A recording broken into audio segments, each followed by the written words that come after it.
Muy buenas tardes y bienvenidos todos a la sesión general del hospital. Tenemos una invitada especial el día de hoy. Contamos con la doctora Berenice Peña Aparicio, médico endocrinólogo. Ella es médico titulada por la UNAM, hizo endocrinología en el Centro Médico La Raza. Tiene su práctica en Médica Sur y en el Instituto Nacional de Cardiología. Ella aparte tiene maestría en ciencias médicas, ha sido alguien que se ha dedicado muchísimo a la academia. Ahí pueden ver su currículum. Es una pequeña parte que les damos. Es profesora de varios cursos de posgrado y pues muy activa. Entonces para nosotros es un gusto enorme recibir a la doctora con un tema tan interesante y tan de moda. Entonces vamos a escucharla, doctora. Claro. Muchas gracias y gracias por venir, por la invitación. Gracias, doctor. Por aceptar la invitación. Muchas gracias por la atenta invitación. Me da mucho gusto ver rostros tan jóvenes. Ya platicaba con el doctor y siempre es un gusto saber que ustedes estén en formación continua, que la academia sea parte fundamental de la formación del médico residente. Siempre va a ser algo fundamental para su desempeño ya en el área profesional. Entonces, este tema seguramente ya lo han leído porque están en boga, este tipo de tratamientos que en la actualidad se están utilizando con el fin inicial de la pérdida de peso, por supuesto, en el manejo de la obesidad, pero justo la evidencia que existe en los diferentes ensayos clínicos aleatorizados que se han hecho, el programa STEP, como lo vamos a ver más adelante, pues ha mostrado todas las posibilidades que existen para el uso de estos fármacos, sobre todo en el área de prevención, y en el caso de la mujer no es algo diferente, es algo que debemos de considerar precisamente por la alta prevalencia de obesidad en la mujer en todas las etapas de la vida, como lo vamos a ver en esta presentación, y por los beneficios que han sido demostrados en estos estudios y en algunos ensayos de la vida real que se están llevando en todo el mundo, y la excepción no es nuestro país. El tema titulado de hoy es la obesidad en la mujer, un enfoque personalizado con semaglutida 2.4. Muchas gracias por la presentación, encantada de estar con ustedes. No tengo ningún conflicto de interés para dar esta sesión con ustedes, y esta es la agenda que vamos a llevar el día de hoy. Vamos a hablar inicialmente sobre el impacto de la obesidad en la salud de la mujer. Posteriormente, las irregularidades menstruales, síndrome de ovario poliquístico, fertilidad, las implicaciones durante el embarazo, menopausia y finalmente el tratamiento del sobrepeso u obesidad.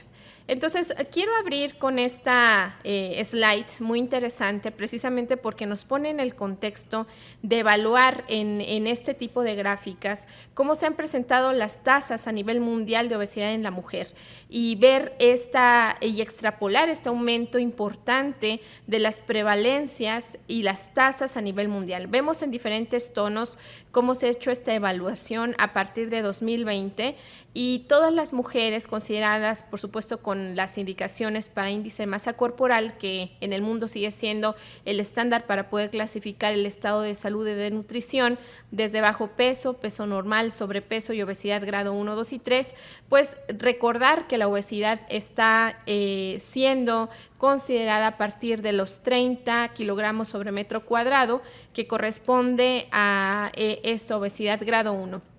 No olvidar que la epidemiología ha mostrado que incluso aquellos sujetos con adiposidad aumentada, mujeres y hombres arriba de 27, más una comorbilidad, es suficiente para considerar que los riesgos tanto cardiometabólicos como por otras causas, principalmente que están relacionadas con disminuir la calidad de vida de estos pacientes, deben de ser consideradas como puntos de inicio de tratamiento con estos fármacos. Entonces podemos ver de izquierda a derecha, para ustedes es también de izquierda a derecha, las diferentes prevalencias. En rojo vemos las Américas y llame la atención que estamos iniciando en 2010 con un 30% de prevalencia de obesidad y vean el crecimiento que pareciera prácticamente no tan aparatoso. Sin embargo, vemos por supuesto en todos los puntos cómo hay un incremento que pareciera que tenemos un desnivel hacia arriba, y la proyección a 2025 que es un incremento del cerca del 5% para el tema de obesidad para las Américas, pero que es algo muy común en todos los colores que están viendo y llama la atención porque estamos en México, pero también están los Emiratos Árabes, europeos, en todo el mundo, en África, en algunos países de Occidente y también algunos países asiáticos en donde la prevalencia se ha demostrado menor. En todos los casos el incremento es exponencial. Pero siendo un poquito más claros en cuanto a qué sucede a nivel mundial, creo que las tasas se observan mucho mejor cuando hacemos un comparativo de 2020 a 2030, que pasa en una década, y vean que de 658 mujeres que vivían con obesidad en 2020, se espera un 882 millones, que equivale a más del 20% en un periodo de 10 años. Solamente la enfermedad metabólica, la obesidad y la diabetes han mostrado este tipo de tasas que pues realmente ponen a esta enfermedad como una de las principales a tratar. Y algo que es mucho más importante comentar es que 1 de cada 5 mujeres en los países de Latinoamérica viven con obesidad. Entonces, si estuviéramos aquí solo 5 personas, sabríamos que una de ellas vive con obesidad, así que es al menos el 25%, del 20 al 25% de nuestro país. Vamos a ver que de acuerdo a la edad de cada década de vida de la mujer, esas presentaciones de obesidad suelen ser más comunes entre los 35 y los 55 años de edad, y ahí incluye el estado de menopausia con todas las implicaciones que esto tiene.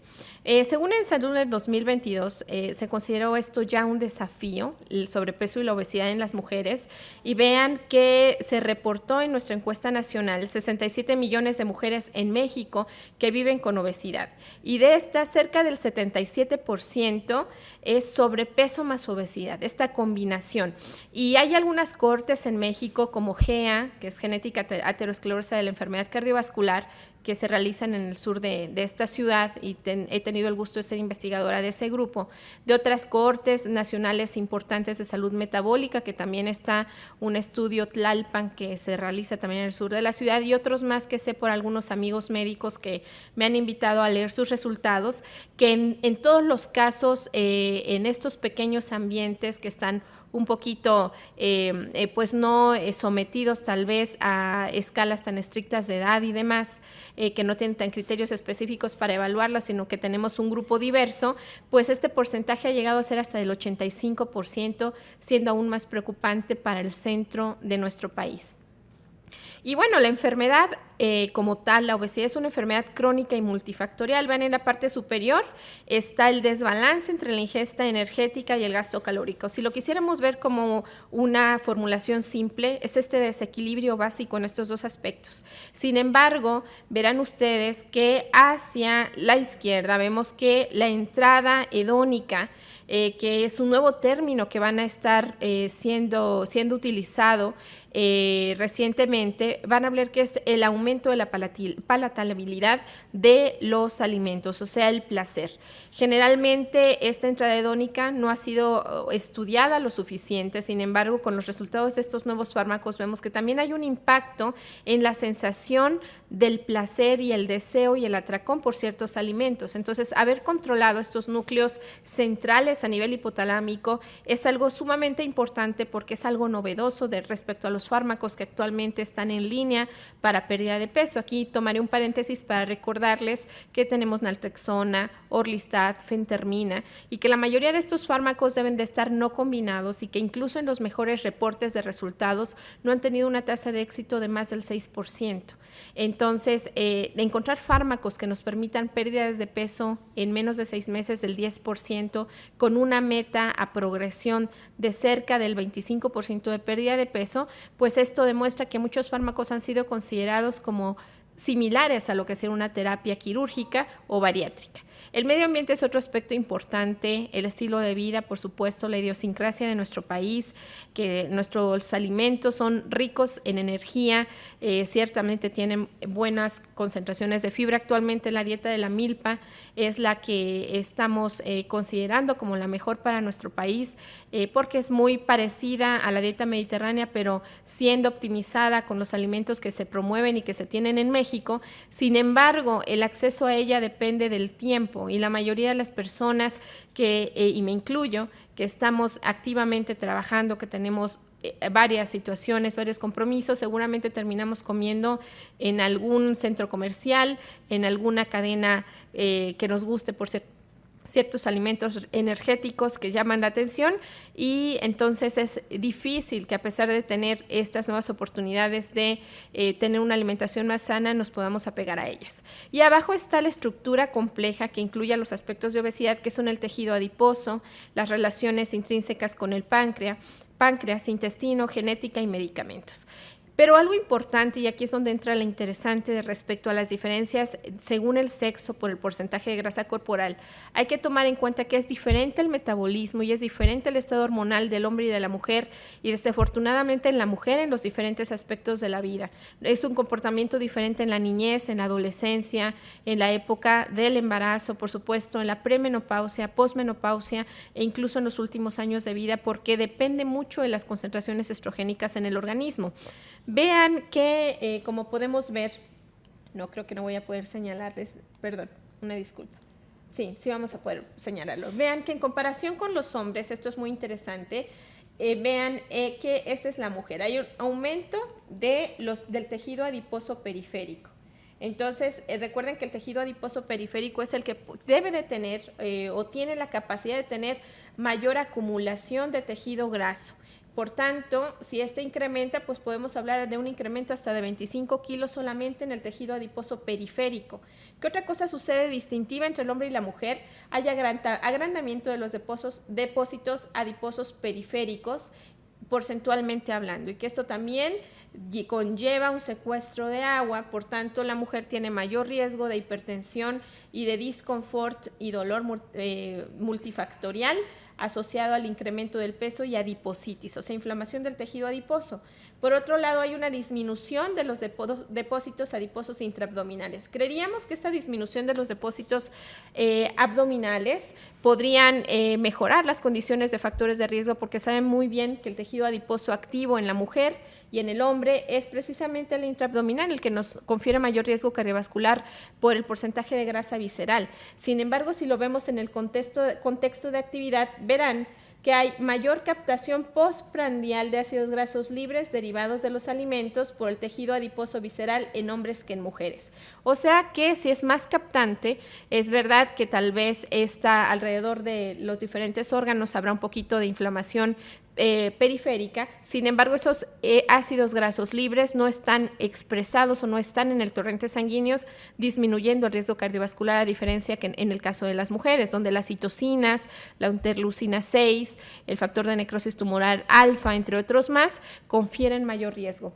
En otro caso también es que la captación preferencial de ácidos grasos directa posterior a la absorción del tejido de ácidos grasos, el tejido adiposo subcutáneo, es menos activo en el hombre que en la mujer, lo que también habla de el estado de inflamación crónico. Vean que la relación de hormonas sexuales con el apetito está muy relacionada. En el caso del estrógeno, este tiene la capacidad de disminuir el apetito y la ingesta de alimentos mediante mecanismos centrales, disminuye el peso y promueve la distribución glúteo-femoral de la grasa. Por otro lado, la testosterona aumenta el apetito y la ingesta de alimentos mediante mecanismos centrales, no solamente la testosterona endógena, sino incluso la que se promueve o se dé a los pacientes durante determinados momentos. Entonces, aquellos que sustituimos por un probable hipogonadismo central, pues recordar que la testosterona está teniendo estos efectos. Incluye también el efecto de atracón, induce la acumulación de grasa abdominal y aumenta la masa corporal magra, que es algo podemos decir que positivo, pero no olvidar que junto con el aumento de la masa grasa también hay aumento y acumulación de grasa abdominal. Por otro lado, hablamos específicamente en los estadios de embarazo, la progestina tiene otras actividades. Aumenta el apetito y la ingesta de alimentos en presencia de estrógeno, aumenta el peso corporal en presencia de estrógeno, y la progestina estimula el apetito y la ingesta de alimentos, lo que induce aumento de peso. Bueno, aquí esta es una slide que no quería omitir, ya que es importante que ustedes recuerden, ya que son muy jóvenes, que debemos de continuar haciendo evaluaciones por índice de masa corporal, que son muy sencillas de obtener en la clínica, estar muy pendientes de las circunferencias de cadera y de cintura, también considerar otros mediciones fáciles de realizar en nuestro consultorio. porque nos permiten evaluar el riesgo. Aquí vean que está la clasificación de acuerdo al peso de los pacientes, obviamente de acuerdo a su índice de masa corporal, y vemos el incremento de riesgos desde el -102 para hombres de cintura y -88 para mujeres de cintura.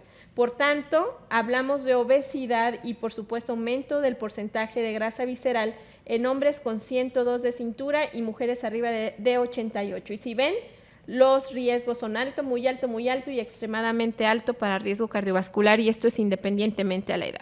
Y bueno, ¿cuáles son los beneficios de la reducción de peso corporal en las mujeres?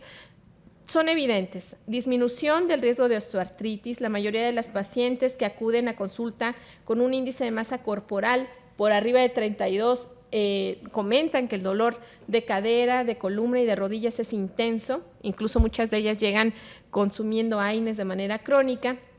También hay disminución de la gravedad de la apnea del sueño, mejoría de la enfermedad de hígado graso no alcohólico, que actualmente es el MALF, enfermedad hepática asociada a enfermedad metabólica, aumento de la sensibilidad de insulina, prevención o remisión de diabetes tipo 2, niveles bajos de hemoglobina glucosilada, disminución de presión arterial, mejora del perfil lipídico con mejoras al final de la evaluación del riesgo cardiovascular, menor riesgo de mortalidad cardiovascular. Y lo que tiene que ver específicamente en la mujer, que el nivel de andrógeno es más bajo, menor riesgo de cáncer de mama, mejora en la calidad de vida relacionada con la salud, prevención de síndrome de ovario poliquístico, fertilidad mejorada de una manera importante, mejoría de la ovulación, mejoría de la incontinencia de esfuerzo, menor riesgo de dismenorrea y menor riesgo de ciertos tipos de cáncer en ginecología, incluyendo el endometrial. Entrando en tema, hablaremos de las irregularidades menstruales y vean que esta tabla muestra, esta gráfica, que la probabilidad de irregularidades menstruales aumenta en mujeres con obesidad. Y es muy sencillo verlo aquí. Vean, esto es la proporción cintura-cadera, el índice de masa corporal y la circunferencia de cintura. Y claramente observamos el incremento. Recuerden que dijimos que el cintura-cadera por arriba de 0.85 para la mujer genera y prácticamente es un nivel de riesgo. Vean que a partir del punto 0.85 ya se venía viendo un incremento, pero es un incremento prácticamente el doble, totalmente evidente a partir del punto 85. Y esto llevará a probabilidad de ciclo irregular y aumento de los sangrados intermenstruales. En cuanto a índice de masa corporal, pues es claro ver que también los bajos pesos tienen riesgo para la probabilidad de ciclo irregular. Sin embargo, después del 28 o el 27 más una comorbilidad, como lo pueden ver, pues el incremento es importante y se presenta con más evidencia después de los 40 de índice de masa corporal que corresponde a la obesidad grado 3. Para circunferencia de cintura vemos el mismo comportamiento, arriba del 88 que les comentaba en la mujer, pues el incremento es muy evidente, y esto es un análisis de varios estudios que muestran justo lo que podemos encontrar en estas pacientes. Vean en la gráfica de su lado izquierdo, y aquí verán las prevalencias de periodos de irregularidades menstruales por índice de masa corporal. Son diferentes cortes en diferentes edades de la vida. En gris es el peso normal o peso bajo, en azul cielo es el sobrepeso y en azul marino es la obesidad. Y vean las brechas tremendas en cada uno de los puntos que fueron medidos. Esta obviamente es un estudio de diferentes cortes que nos permite dar esta información, y claramente vean que independientemente del grupo de edad, desde el inicio de edad reproductiva o ciclos donde los esperaríamos mucho más claros, vean el comportamiento a que los periodos sean irregulares casi igual que cuando se inició la menstruación. Y entonces esto conlleva a ver que evidentemente el índice de masa corporal y la obesidad tienen una implicación importante, y vamos a ver que esto es a causa de los estrógenos y el desequilibrio que hay con FSH. ¿Qué sucede para la prevalencia del ciclo menstrual o sangrado menstrual abundante?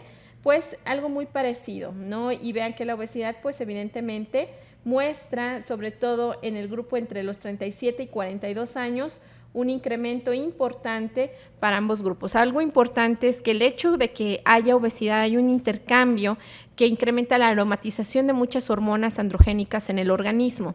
Esto quiere decir que muchas de las mujeres que viven con obesidad, sobre todo obesidad, incluso antes del inicio de la menstruación, estamos hablando de las primeras etapas de la vida, suelen tener una menopausia después de los 50 años de edad, cerca de los 53 años de edad, considerando que la mujer inicia con ciclos irregulares a partir de los 45.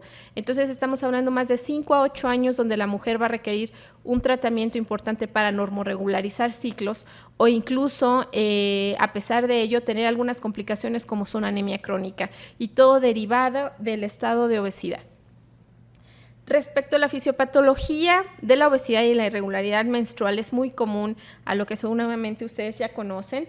Todo inicia con el estado de obesidad que lleva resistencia a la insulina. Ahora, recordar que la resistencia a la insulina no solamente va a ser hepática o periférica. Actualmente ya hablamos de resistencia a la insulina, que sería central o periférica, pero actualmente sabemos que el adipocito también puede mostrar resistencia a la insulina. Y esta resistencia a la insulina puede demostrarse con una evaluación de un clímax glucémico, pero también es de utilidad el cuanto-CRI, que pudiera mostrarnos la distribución y la forma en la que se están utilizando no solamente los azúcares, sino los ácidos grasos en el organismo. Por supuesto, podemos determinar una hiperinsulinemia de ayuno con concentraciones de insulina por arriba de 12, podemos llegar a esta conclusión. Esto va a llevar a aumentar la proporción de andrógenos en los ovarios derivados de la célula de la teca y de las glándulas suprarrenales, que llevará a hiperandrogenemia. ¿Por qué? Porque se pone mucho más activo esta molécula que es el ciclo peridrofenantreno, del cual derivan todo el ciclo de esteroles y todos los esteroides sexuales y no sexuales que en el organismo tienen una utilidad biológica. Se disminuye la globulina fijadora de hormonas sexuales en el hígado y, por supuesto, al disminuirse esta hormona fijadora, pues entonces los estrógenos están libres y tienen mucho mayor actividad fisiológica. También de manera secundaria aumenta la testosterona libre, que hace un ciclo vicioso, aumentando la secreción de los pulsos de LH en la adenohipófisis. Por tanto, esta aromatasa activa y el exagerado nivel de estrógenos nos va a llevar a disregulación menstrual. Y bueno, algo importante saber es que estos fármacos, como lo decía al inicio de esta charla, nos pueden llevar a pérdidas de peso hasta el 25% ya en su estado de dosis de mantenimiento. Esto lo han mostrado el grupo de ensayos clínicos STEP, como les decía, a la semana 68.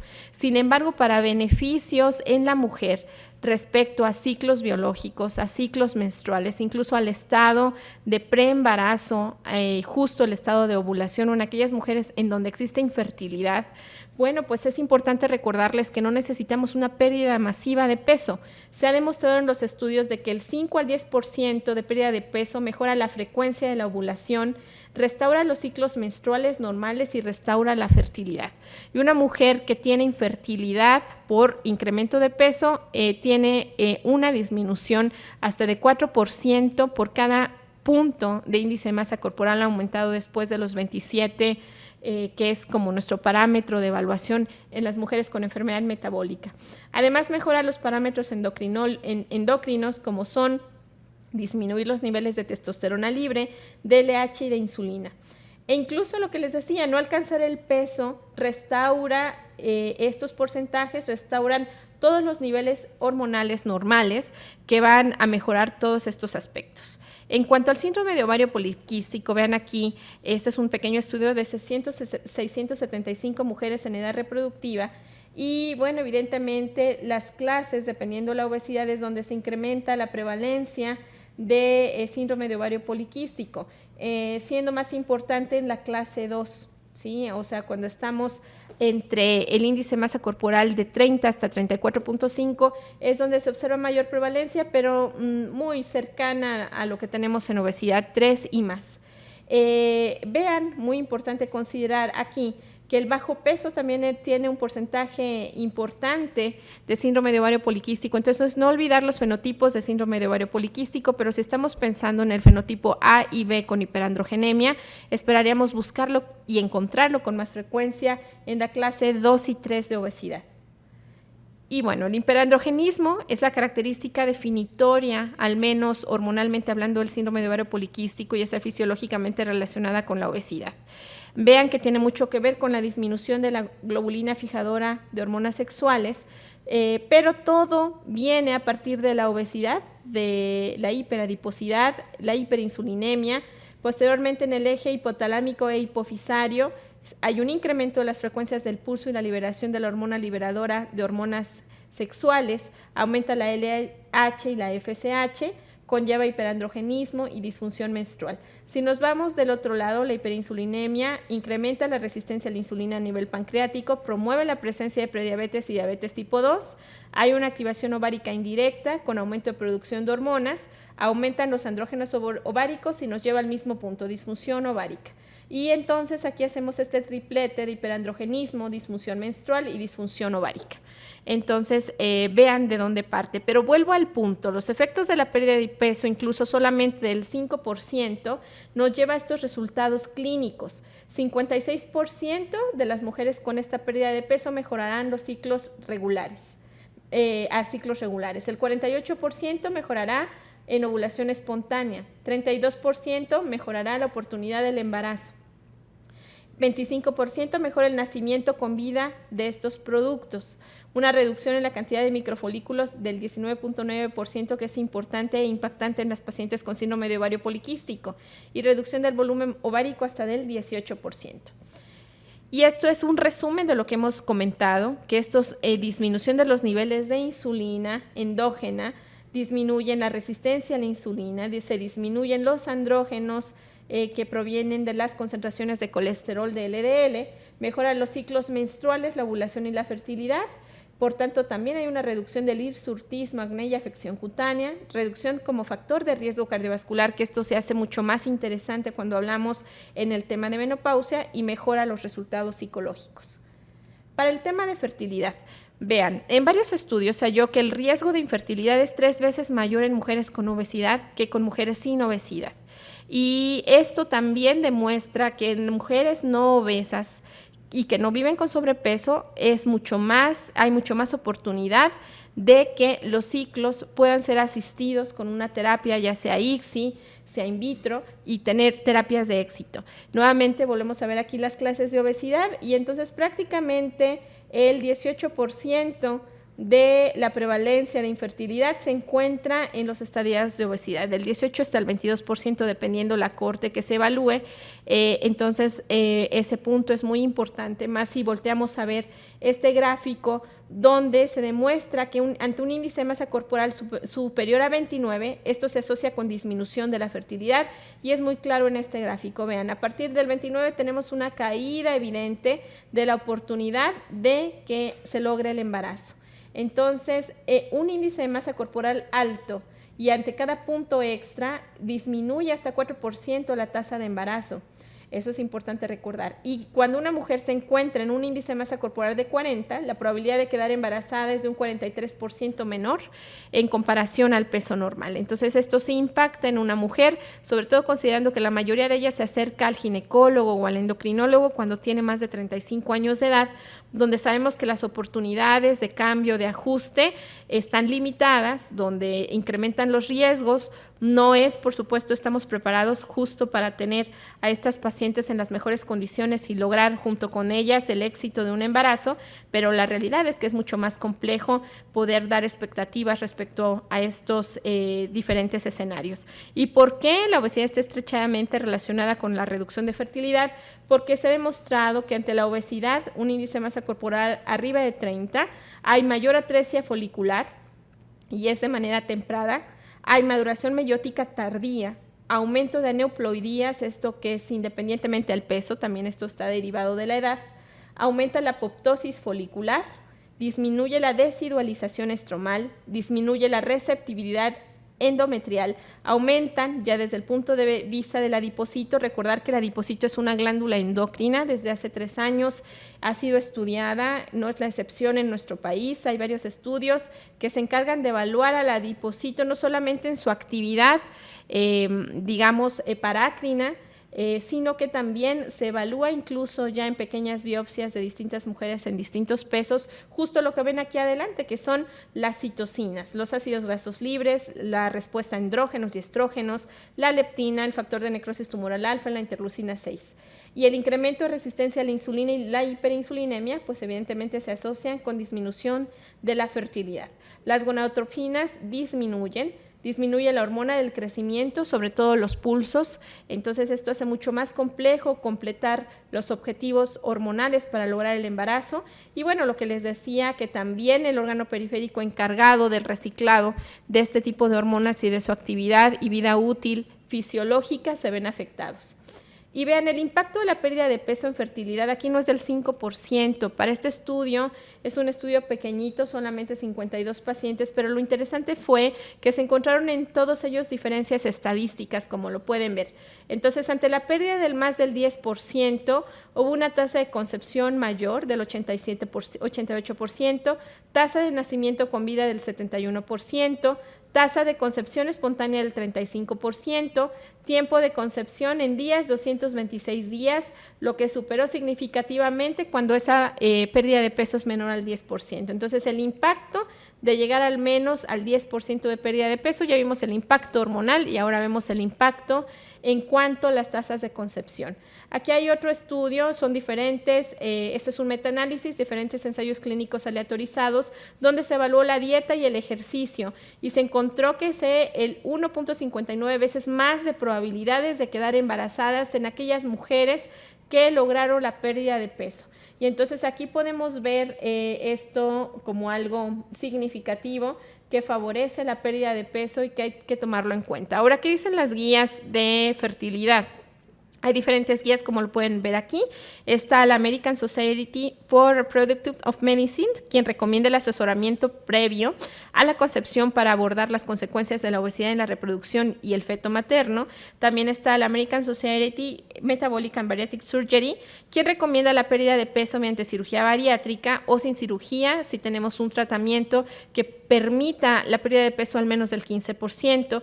Y aquí un punto importante, todas las pacientes que entran a pérdida de peso, ya sea quirúrgica, tratamiento, cambios de estilo de vida y dieta, se retrasa al menos de 12 a 18 meses el embarazo. Entonces también cuando nosotros evaluemos a estas pacientes y les hablemos acerca de lo que tenemos que hacer en su peso, muchas de las pacientes que llegan a mi consulta, les comento, está perfecto, tenemos los medicamentos ideales para lograr esa meta de peso que va del 10% como mínimo e idealmente el 20%, que son las propuestas que les hago al inicio de la evaluación, pero vamos a retrasar año y medio. Y si llega una mujer de 38 años, entonces recordar que ya estaría cerca de los 40 para lograr ese primer embarazo. Entonces son varios puntos que hay que considerar cuando estamos dándoles la orientación a las pacientes.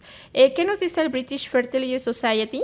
Recomienda la pérdida de peso del 5 al 10%, igual que los estudios, para restablecer el índice de masa corporal normal y mejorar los parámetros metabólicos y de fertilidad posteriores. Bueno, ¿y qué pasa en el embarazo? Esto también es interesante comentar, es impactante ver este resultado. A nivel mundial, cerca de 39 millones de embarazos por año se complican por obesidad materna. Esto es terrible. La prevalencia estimada de sobrepeso y obesidad durante el embarazo en México es del 65%. Y la realidad en los estudios pequeñitos que se han hecho es del 70%. Entonces esto lleva a que 2/3 partes de las mujeres que llegan a sala de expulsión e incluso a sala de evaluación, ojalá, ¿verdad?, que se tuvieran al menos las 8 supervisiones que se recomiendan durante el embarazo, todas ellas llegarán con sobrepeso y obesidad previo al embarazo y las posibles complicaciones, prehipertensión o hipertensión, prediabetes o diabetes establecida, más la adiposidad, más los posibles riesgos que ya son independientes a estas causas. ¿Y cuáles son los riesgos asociados? ¿En qué va a terminar? ¿Cuál va a ser el desenlace desafortunado? En el caso materno, diabetes gestacional, hipertensión gestacional y preeclampsia, dolor pélvico durante las últimas etapas de embarazo, por lo menos, pero no olvidar esto, el riesgo para enfermedad de por vida, enfermedad cardiovascular como el accidente cerebrovascular y la cardiopatía isquémica, y el riesgo de por vida por enfermedad metabólica, hiperlipidemia, diabetes y resistencia a la insulina. Para el nacimiento, niños prematuros, aumento de nacimientos por cesárea, parto prolongado, entre otros más. Traumatismo para el pequeño, distocia de hombros, y otros más que desafortunadamente pueden llevar a complicaciones y secuelas a largo plazo. En cuanto a la descendencia, mortinato o muerte neonatal, anomalías congénitas, desde defecto de tubo neural hasta hendiduras bucofaciales, macrosomía, prematuridad, entre otras más. Y bueno, algo interesante es que quise traerles este slide para que vean que no solamente impacta en el antes, durante el embarazo, sino también en el después. Vean que la obesidad materna antes del embarazo se asocia a un aumento de 4 veces el riesgo de obesidad en la descendencia. Entonces, la mujer también tiene implicaciones que son epigenéticas y hablamos también de nuevos estudios que han hablado sobre programación neonatal de la descendencia, que muestran que estos pequeños, por temas de microbioma y microbiota y metabolómica, pues ya nacen con el chip para ser obesos. Entonces, incluso la composición de la leche de una mujer que vive con obesidad es distinta y conlleva a que el pequeño, en cuanto a tenga lactación, tenga predisposición por el consumo de alimentos ricos en carbohidratos. Y bueno, las recomendaciones para el manejo de la obesidad durante el embarazo, vean aquí está The American College of Obstetricians en ginecología, que fomenta las intervenciones conductuales centradas en mejorar la dieta y aumentar la actividad física, como todas nuestras guías de obesidad en todas las sociedades del mundo. Creo que esto es lo más sencillo, pero como lo van a ver en un estudio que les voy a mostrar, pues en los estudios STEP ni la conducta ni la dieta tuvieron impacto para poder lograr cambios que sean susceptibles de alabar en porcentajes de pérdida de peso que pudieran contribuir en las mujeres. Entonces, definitivamente se requiere un tratamiento que nos permita quitar la brecha de inflamación, de resistencia a la insulina, de alteraciones metabólicas, de diestrés metabólico y hormonal que den estos resultados. Y otra cosa importante, recordar que el tratamiento debe comenzar antes de la concepción. Esto es muy importante. Antes de la concepción, recordarle a las pacientes, pierde peso, te va a ir mejor, menos complicaciones, logra al menos del 5 al 10% de pérdida de peso. Si logras el 10 está magnífico. Y después pensamos en un embarazo y continuamos la evaluación multidisciplinaria de estas pacientes complejas. ¿Qué pasa en el caso de la menopausia? Este es un punto aparte. ¿Por qué? Porque la mujer al momento que llega a menopausia incrementa el riesgo cardiovascular. Entonces, en el Instituto Nacional de Cardiología incluso lo consideramos al tener mujeres con menopausia como un factor totalmente distractor para evaluar nuestros resultados en los diferentes estudios que elaboramos. Incluso es un sesgo tremendo tener a un grupo de mujeres menopáusicas si estamos incluyendo evaluaciones o resultados contra varones, porque como verán es exponencial el incremento del riesgo cardiovascular. Vean que el 43% de las mujeres con menopausia tienen obesidad, o sea, cerca de la mitad. Es tremendo pensar que si tengo 2 pacientes aquí, una de ellas tendrá un riesgo cardiovascular intermedio o alto. Por tanto, los desafíos que promueve la obesidad en las mujeres con menopausia y los obstáculos para el tratamiento eficaz son multifactoriales. Vean que en comparación con aquellas mujeres con índice de peso corporal, índice de masa corporal normal, las mujeres con sobrepeso u obesidad tienen 1.5 veces más probabilidades de experimentar menopausia tardía, que era lo que les comentaba. Para sobrepeso, las menopausias se están presentando entre los 52 y 53 años y para obesidad entre los 54 y 55 años. Y bueno, por supuesto que esto lleva a varias situaciones que incluso terminan con cirugía o histerectomía en pacientes en las que consideraríamos que ante el estado de menopausia, incluso la presencia de miomas u otro tipo de sangrados asociados a los estados de salud de la mujer pudieran estar resueltos, pues ahora la obesidad hace que esto no sea evidente o que no lo podamos ver como en décadas pasadas. Las mujeres entre 50 y 59 años es el grupo más afectado. En ellas, 44% viven de ellas con obesidad y de ellos, de este tipo de obesidad, la obesidad abdominal representa cerca del 90% de los casos, o sea, riesgo cardiovascular alto y extremo. Y vean, aquí hay un análisis de composición corporal de 1.246 mujeres con edad inicial media de 47 años y vemos lo esperado. En la parte superior van a ver la proporción normal de masa magra y desafortunadamente vean cómo se incrementan estos puntos. Aquí está el percentil 25, 50 y 75 y vean que todos van hacia arriba. Entonces, incrementa la masa grasa en los próximos 3 años a partir de que se presenta la menopausia. Desafortunadamente va para abajo la proporción normalizada de masa magra, o sea, el músculo, así como llega la grasa, la cambiamos por músculo porque realmente el peso no se mueve o en todo caso incrementa hasta 2 kilos. Respecto al índice de masa corporal normalizado en años antes y después del último ciclo menstrual, pues igual vemos que va hacia arriba en estos estudios que demuestran el comportamiento. ¿Y qué pasa en la obesidad posmenopáusica? Pues es muy claro que hay trastornos metabólicos relacionados con estos aspectos de déficit hormonal. Principalmente, siempre hacemos alusión a estos por el riesgo y la prevalencia que implica la diabetes en este grupo de pacientes. Vean por qué sucede. Hay disminución de los niveles de los receptores GLUT4, disminución del receptor de insulina tipo beta en el adipocito y en el hígado. Hay alteración en la glucosa y la utilización y señalización de la insulina, lo que lleva a hiperinsulinemia e hiperglucemia y estrés oxidativo.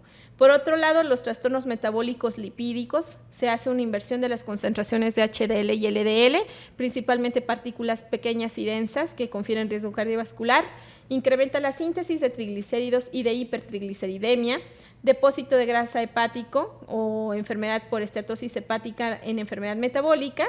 También hay aumento de la masa adiposa en el hígado, aumento de citocinas proinflamatorias, inflamación de tejido adiposo y de hígado y una alteración en la señalización de la insulina. Y no olvidar el estrés oxidativo. Si disminuye el estrógeno, disminuyen los antioxidantes. Todos los que podemos observar, desde la glutatión peroxidasa, los índices de captación, incrementa el prooxidante, que es el NOx4, disminuye el óxido nítrico, hay deterioro del estado redox, estrés oxidativo y activación de la señalización de las MAP quinasas con P38 MAP quinasa, que esto también nos lleva a la posibilidad de desarrollo de enfermedades tumorales, endometriales y de mama. Entonces vean que estas señalizaciones llevan el común denominador, que es la resistencia a la insulina, con trastornos metabólicos, incremento de enfermedad cardiovascular, apnea del sueño y cáncer. Y bueno, ¿cuáles son los factores de riesgo? Siempre nos tenemos que preguntar los endocrinólogos, es algo que hacemos de manera habitual, hablar de cuáles son los factores de riesgo de la obesidad en la menopausia, y siempre vamos a tener no modificables y modificables. Entonces, en los únicos que podemos tener impacto con un grupo multidisciplinario son los modificables. Los no modificables ya los conocemos, el envejecimiento, el desequilibrio hormonal, pero también que hay disminución de la saciedad en estas mujeres y disminución del gasto energético. Esto hay que tenerlo muy en cuenta, ya es algo propio relacionado con el estado de menopausia, que tiene también un objetivo central al disminuir los pulsos de la GnRH. De este lado, vean que los modificables en los que podemos impactar está el estilo de vida sedentario, mejorar la actividad física, disminuir el consumo de alimentos procesados con alto contenido calórico, tratar de consumir una dieta que sea alta en fibra y mejorar los trastornos del ánimo y la alimentación, y por supuesto el tema emocional, que como verán en los diferentes grupos y evaluaciones que hay, se indica tener una evaluación psicológica y el apoyo de este grupo de expertos. Entonces, estas distribuciones corporales ya quedaron en el olvido, pero creo que lo importante es recordar que la distribución que decían en manzana, cuando la adiposidad, sobre todo de tipo visceral, se encontraba en el abdomen, es la que mayor riesgo cardiovascular confiere, porque está dotada de una gran cantidad o un porcentaje alto de grasa visceral. Entonces está muy activo, y esta inflamación y esta grasa visceral producen citocinas, adiponectina, interleucina 6, por decir algunas, pero vean que incluso resistina, que hace que este tejido adiposo tenga cambios intrínsecos y que ya no sea un tejido adiposo funcional. Es muy parecido como al tejido adiposo que estamos lastimando constantemente, que está siendo picado, inflamado, y que al final forma una fibrosis periférica y evita el intercambio normal de citocinas, que debería de ser su actividad normal, incrementa además la captación de ácidos grasos libres y que va a desecharlos y ser utilizados inmediatamente se encuentre cualquier estado de ayuno prolongado, por ejemplo, ¿sí? Entonces, vean, en cuanto al estrés oxidativo están los antioxidantes y los oxidantes, y el riesgo cardiovascular, porque me gusta mucho este paradigma que van a ver aquí. Antes hablábamos solamente de la progresión de la placa. Ven, aquí está un vaso que podemos ver con un corte sagital, y aquí ven, están las células espumosas, encontramos nuestro endotelio muy bonito, el paso de sangre, y vean que de células espumosas va la estría grasa, lesión intermedia, teroma, placa fibrosa, lesión y ruptura complicada de la placa. Entonces, esta es la aterosclerosis progresiva en el tiempo que ya conocíamos, pero esto es lo que es el paradigma tradicional, y se pensaría que aquí tenemos riesgo cardiovascular ausente y después incrementa el riesgo cardiovascular. Pues, ¿qué sucede en la menopausia? Hay un nuevo paradigma. No sabemos en qué estado se puede encontrar la mujer. Actualmente, si a mí me preguntan, yo hago ultrasonidos de cuello, no solamente para ver tiroides, sino también para evaluar riesgo cardiovascular, al evaluar grosor de íntima media, y podría decirles que en mujeres menopáusicas, 5 de cada 10, o sea, el 50% de mi pequeña estadística, que no es representativa, por supuesto, de nuestro país, pero que a mí me da mucha información, que 5 de cada 10 pacientes tengan el grosor de íntima media elevado, incrementando el riesgo cardiovascular, y si a ellos le hago una tomografía simple para evaluar calcio coronario, encontraré que tendrá más de 50 unidades Hounsfield, sabiendo que esa mujer tiene riesgo cardiovascular desde el momento en que inició menopausia. Entonces, vamos a individualizar los factores de riesgo cardiovascular y se van a empezar a utilizar las calculadoras que tengan a su disposición, las evaluaciones, los antecedentes, para saber en qué estadio se encuentran estas mujeres con menopausia y poder tener un abordaje temprano, basado en prevención y en la misma menopausia per se. Pero ya hablando sobre tratamiento, que es lo interesante, ¿verdad? Hablar cómo podemos hacer cambios en estos aspectos. Bueno, principalmente para reducir el impacto de la obesidad debemos tratarla de manera integral con un equipo multidisciplinario, eso lo sabemos. La terapia nutricional y el ejercicio siempre van a ser la base, pero no porque tengan gran impacto en pérdida de peso, sino que los cambios que logramos en los sujetos, cuando ya sabemos comer, cuando les enseñamos cuál es la cantidad apropiada, cómo podemos definir los diferentes grupos del alimento. Ahora el plato de buen comer ha cambiado muchísimo, ahora solamente verán un plátano con 3 líneas. El plato sobre la derecha va a encontrar que es el 50% del alimento donde se recomienda el consumo de frutas y verduras, y en los 2 cuartos que quedan, uno superior tendrá que ser la proteína y uno inferior donde estén los alimentos altos en fibras y bajos en carbohidratos. Y paren de contar, ahora ya no es tan complejo como la pirámide de la alimentación ni nada más. Pero entonces la terapia nutricional podemos darla desde nuestro consultorio con algo muy sencillo que les acabo de comentar, o enviar con los expertos para que nos apoyen en este tema, comer más lento, elegir las porciones, tener platos adecuados para el consumo de alimentos. En cuanto al ejercicio, sugerirle a las pacientes que hagan al menos 30 minutos de ejercicio todos los días, y se sugiere que a la semana al menos 1 hora sea de manera vigorosa, y preferiríamos que fueran ejercicios de tipo cardiovascular. Y bueno, para el psicológico, vean que debe haber cambios en la terapia conductual, adecuado sueño y manejo del estrés, psicoterapia si el caso lo requiere, farmacoterapia para proporcionar pérdida de peso y para mantener la pérdida de peso, que esto es importante.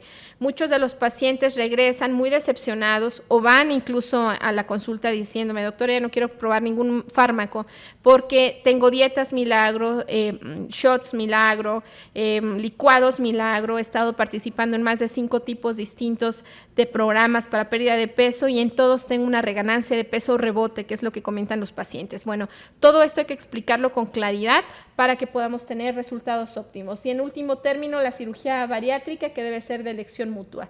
¿Qué de los agonistas de GLP-1 entrando en tema? Bueno, este que ven aquí es el GLP-1 endógeno humano. Vean que es una cadena muy interesante, compuesta de 34 aminoácidos, y esta es la molécula nativa con una porción hidroxilo al final. Esta es la molécula de semaglutida, que es un análogo humano con una homología del 94%, por supuesto con mejoría. Recordar que esta molécula se escinde por una enzima que se produce a nivel intestinal, que es la IDPP4, la dipeptidilpeptidasa tipo 4, y que por supuesto estos cambios en la nomenclatura, como es el cambio de alanina por ácido alfa-aminoisobutírico en la posición 8, un espaciador en lisina en la posición 26, que es una cadena de ácidos que permite un ensamblaje cohesivo totalmente a la albúmina, por tanto este tratamiento nos dura una semana completa de acción, precisamente por este anclaje con terminación carboxilo, y finalmente un cambio de arginina en la posición 34 que impide la unión a un sitio incorrecto. Entonces es una molécula específica con actividad prolongada a una semana y que además evita la extinción por IDPP4. Y bueno, los efectos tisulares de los GLP-1 nativos, que prácticamente hace las veces al ser agonistas de ellos, es que ante la ingesta de alimentos y glucosa, el GLP-1 nativo va a tener estos cambios. Entonces, evidentemente, al emular una molécula que tiene actividad sobre el GLP-1 intestinal en las células K del intestino, hay un aumento de la secreción de la insulina. Estos son los efectos que se hace de manera fisiológica. Por supuesto, al inhibir los efectos tenemos el efecto benéfico. Entonces, vean, aumenta la secreción de insulina, disminuye el glucagón, disminuye la producción de glucosa, disminuye el vaciamiento gástrico, aumenta la saciedad, disminuye la ingesta de alimentos, aumenta los efectos beneficiosos en sistema cardiovascular y bajo riesgo de hipoglucemia. Entonces, estos mismos efectos fisiológicos los encontramos emulados en la molécula semaglutida. GLP-1 es una hormona incretina endógena secretada en el intestino en respuesta a alimentos, como les decía. Y las acciones pleiotrópicas, recuerden que ahora esto está muy en boga, incluso con el uso o la utilidad que tenemos con los fármacos que mejoran incluso los estados pleiotrópicos, que suelen ser incluso más fuertes a veces que los farmacológicos que se esperan, como el uso de estatinas, ejemplo, también se encuentran en estos fármacos. A nivel renal mejoran la natriuresis y diuresis, a nivel de cerebro disminuye el peso corporal por impacto central en el núcleo arcuato hipotalámico, en páncreas disminuye la glucosa y la hipoglucemia derivadas de las células alfa, y hay disminución de secreción de glucagón en este efecto, y en las células beta aumenta la secreción de insulina, biosíntesis de insulina y disminución de apoptosis. A nivel intestinal disminuye lípidos postprandiales, grasa y otros tejidos disminuye la inflamación. Corazón aumenta cardioprotección y función cardíaca, en plaquetas disminuye la coagulación y disminuye el factor 5, que son implicados justo en los estados trombóticos en cualquier etapa de la vida de la mujer, y disminuye la presión arterial al mejorar la condición redox de los vasos sanguíneos. Entonces, por supuesto que todos los estudios y las conclusiones que se han hecho sobre los ensayos clínicos, alrededor de 17 años que se han estudiado para semaglutide, pues tienen esos resultados ya muy claros que les voy a mostrar rápidamente. Vean, las diferencias de sexo en respuesta al tratamiento. Aquí están todos los agonistas de GLP-1 desde el primero, exenatide hasta semaglutide, y que todos han mostrado en diferente porcentaje mayor pérdida de peso en las mujeres, reducción similar de factores de riesgo cardiovascular entre hombres y mujeres, reducción similar de los niveles de hemoglobina entre ambos sexos, riesgo similar de hipoglucemia entre los sexos y mayor evento adverso en mujeres. Pero van a ver que esos eventos adversos solamente están en la dosis de titulación y no duran más de 2 semanas, y es fácil llevarlos a cabo. Llevar estos efectos sin que esto implique deterioro de la calidad de vida de los pacientes. Este es el programa Step by Step, más allá de la pérdida de peso. Y vean un vistazo del programa. Aquí están todos los estudios completados, steps, de Step 1 hasta Step que incluye insuficiencia cardíaca en pacientes con diabetes, pero la mayoría de la información que siempre mostramos en las pláticas, precisamente porque fue lo más interesante, es Step 1, que habla sobre el manejo del peso, el Step 3, donde ese manejo de peso incluye una terapia conductual intensiva, el Step 4, que es el manejo sostenido de peso, y el 5 a largo plazo. Por supuesto que tenemos otros beneficios a nivel de la osteoartrosis de rodillas, la reversión a prediabetes y diabetes, otros efectos benéficos en el estudio SELECT, muy interesante. Les traigo una diapositiva solamente para que recuerden que es el único estudio que evalúa determinantes cardiovasculares y disminución del riesgo de triple MACE en pacientes que viven sin diabetes, que solo viven con obesidad. Y otros que en un futuro en curso van a estar hablando sobre ellos, porque se está logrando una pérdida de cerca del 30% de peso en estos sujetos.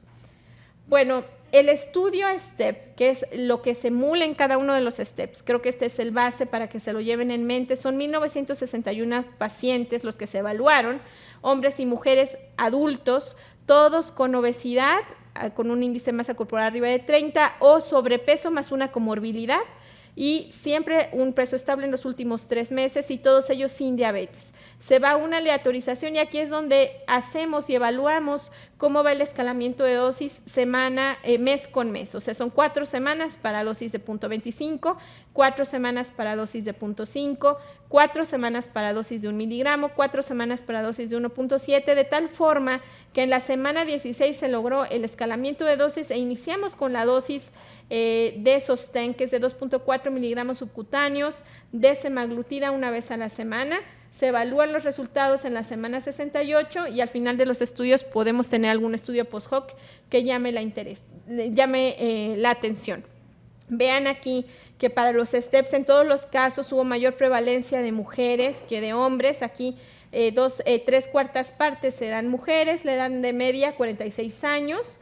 Vean que la población fue múltiple porque fue multicéntrico, recuerden, 74.5% eran blancos, raza de color 13.9%, asiáticos 5.5% y otros 6.1%. Algo importante es que se observó una media de peso corporal de más de 100 kilos para las mujeres, índice de masa promedio de 38.1, cintura, sobrepasando por supuesto los 88 para mujeres, 116.6, hemoglobina glicada con el rango rayando prediabetes, sin embargo no diabetes establecida, y funciones renales, hablando si es que existía solamente alteración renal leve.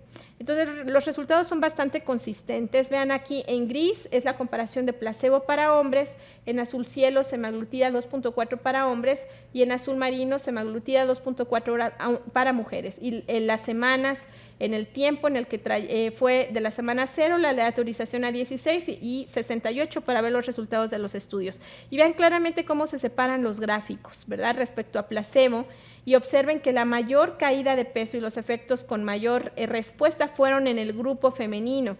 Entonces, es evidente que en la semana 68 en los puntos a tratar, 14% de pérdida de peso para las mujeres respecto a un 8% de pérdida de peso para los hombres en el mismo tiempo de tratamiento. Entonces, en ambos fue efectivo, en ambos hubo diferencias significativas respecto a placebo, pero evidentemente hubo mejor respuesta en las mujeres.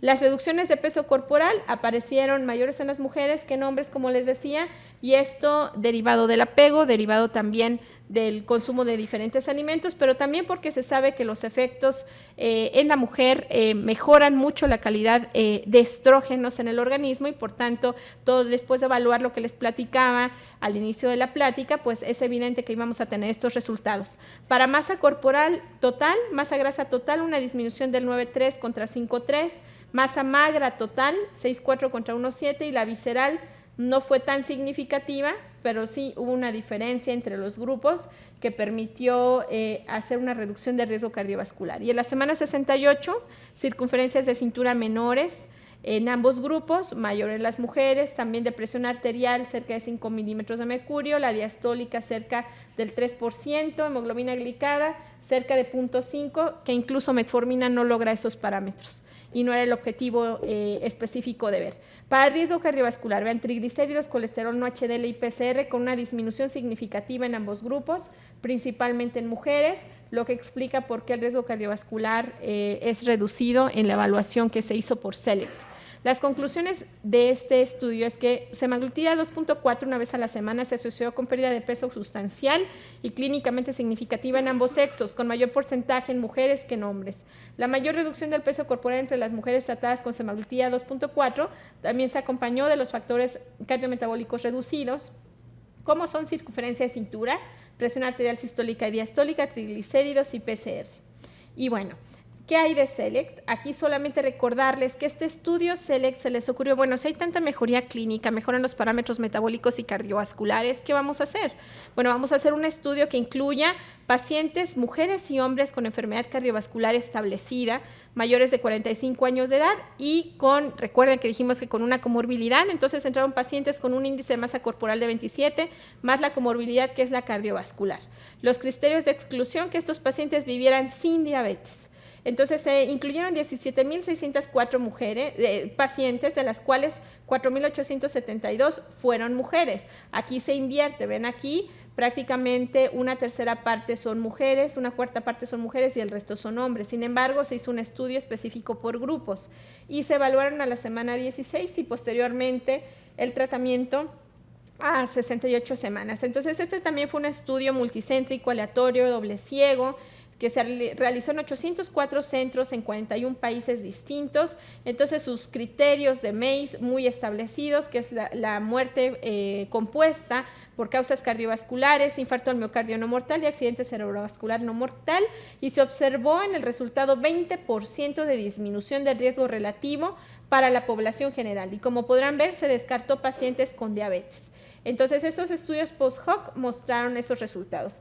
No quise omitir este gráfico para que vean que en la mujer el infarto al miocardio representaba el 50% de la población y el accidente vascular el 30%. Entonces, el 20% quedaron las otras causas. Y algo importante es ver que hasta el primer mes, la respuesta al primer mes se encuentra desde el día 1. Entonces, semaglutida, independientemente de que no haya logrado aún pérdida de peso, porque donde se note es entre la semana 15 a 16 más evidente. Sin embargo, desde el primer mes podemos obtener una pérdida de peso de 2 a 5 kilos, pero desde el día o semana 1 de aplicación, vean que se abren los gráficos. Por tanto, la respuesta es evidente con la mejoría de todos los parámetros que he venido comentando, lo que hace que SELECT muestre que llevó a reducciones, que semaglutida llevó a reducciones consistentes de MACE independientemente del sexo, y que esto deriva de mejorar las condiciones y los factores de riesgo cardiovascular. Y bueno, en las mujeres hubo menor riesgo de MACE comparado con los hombres, igualmente mayor respuesta. ¿Qué hay respecto a la titulación de este fármaco? Bueno, ¿cómo vamos a abordar el sobrepeso y la obesidad con nuestros pacientes? Esto es muy importante. Hay que tener compasión y empatía, pedir permiso.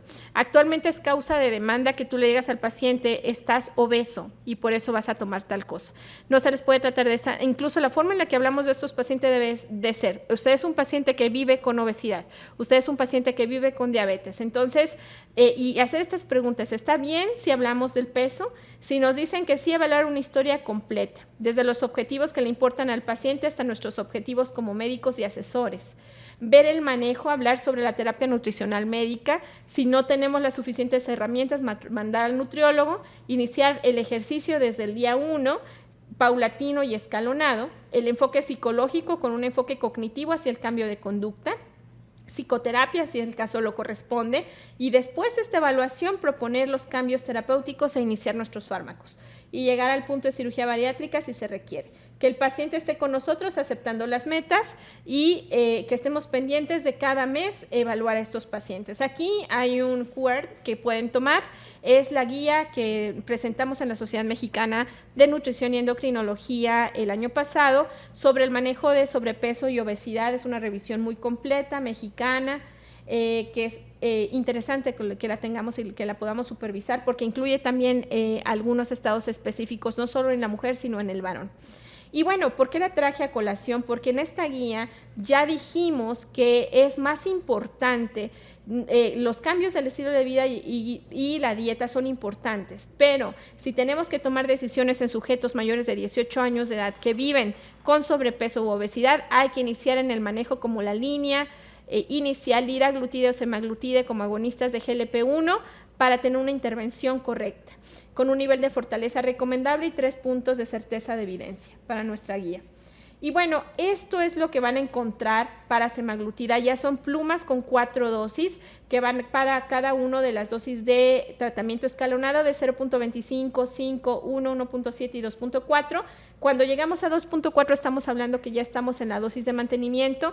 La plumita nos da esas 4 dosis para que podamos sugerirle al paciente este inicio. Ya existe el programa de apego para que el nuevo yo, que permite que los pacientes se beneficien de todos los equipos, que incluso un kit de bienvenida que tiene para los sujetos. Seguramente eso ya les han comentado a nuestros médicos que visitan, pero lo más importante es llevar un registro del escalamiento y del progreso de estos pacientes. Entonces, cada 4 semanas vamos cambiando estas dosis. Bueno, vean aquí los efectos secundarios. Generalmente el más común es la náusea, y principalmente se producen en el incremento de dosis. Vean que aquí lo podemos ver en el periodo de titulación, pero son náuseas leves que no llegan al vómito. Vean que en rojo son las severas, prácticamente están en la línea más baja, y después de la semana 16 se normalizan hasta ser incluso indetectados. Y 9 de cada 10 pacientes han podido continuar con el tratamiento a pesar de tener una reacción secundaria leve.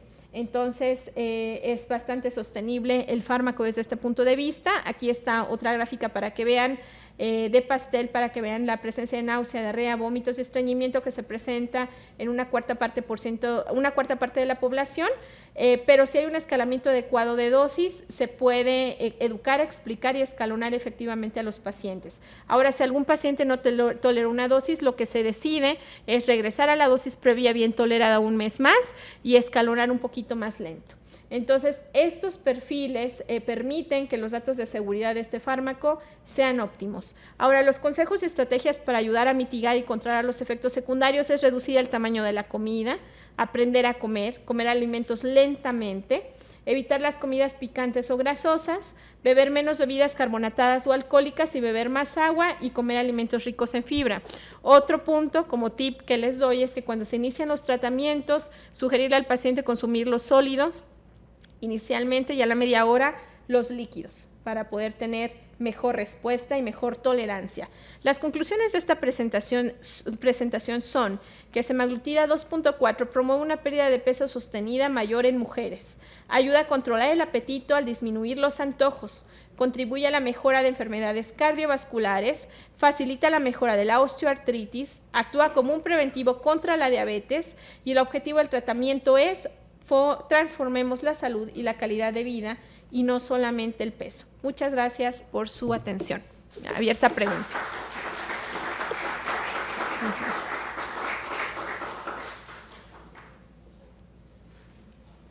Si alguien tiene alguna duda, una pregunta.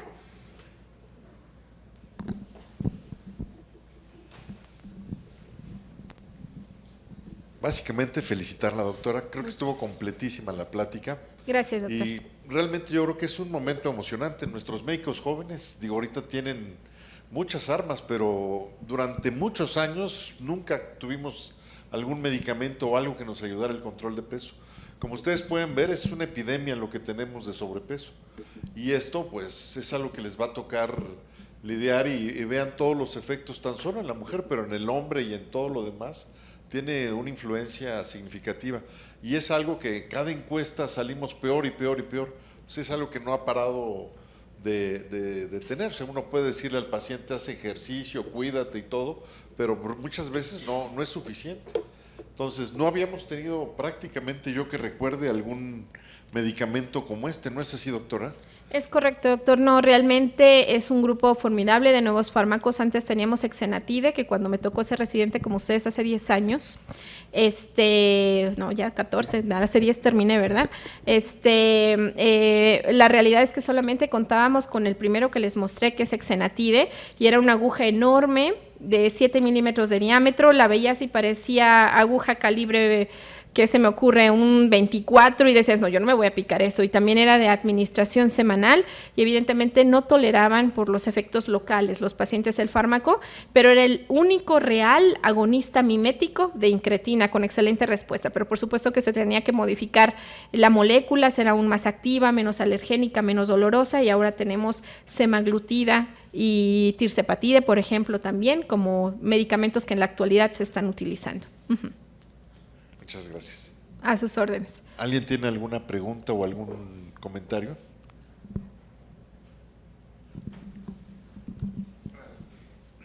Doctora, buenas tardes. Buenas tardes, doctor. Muy agradable la plática.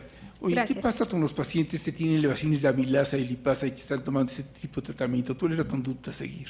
Es excelente la pregunta, doctor, porque fíjese que algo importante es que se detectó, y está en boga, seguramente lo han leído, porque se utilizó Ozempic, que era la molécula inicial, actualmente es Wegovy esta presentación, pero Ozempic era es semaglutida sin un espaciador, y hubo de venta libre. Todo mundo se aplicaba semaglutida, las Kardashians, o sea, fue un medicamento que, porque las Kardashians se lo pusieron, todo el mundo utilizó semaglutida en tipo de Ozempic hace 2 años. hace 3 años. ¿Y qué sucedió? Como era de venta libre, hubo algunos casos evidentes de pancreatitis, pero se encontró que la causa, doctor, de este incremento de amilasa y lipasa no fue el uso del fármaco, sino que eran pacientes que tenían incremento de las concentraciones de lípidos en sangre, principalmente triglicéridos, y otras situaciones de riesgo cardiovascular que llevaron a tener estas alteraciones. La realidad es que si detectamos que hay incremento de amilasa, lipasa y de enzimas hepáticas AST, ALT, pues sabemos que tenemos otra comorbilidad, y los estudios han demostrado reducción de estas concentraciones, tanto amilasa, lipasa, AST y ALT.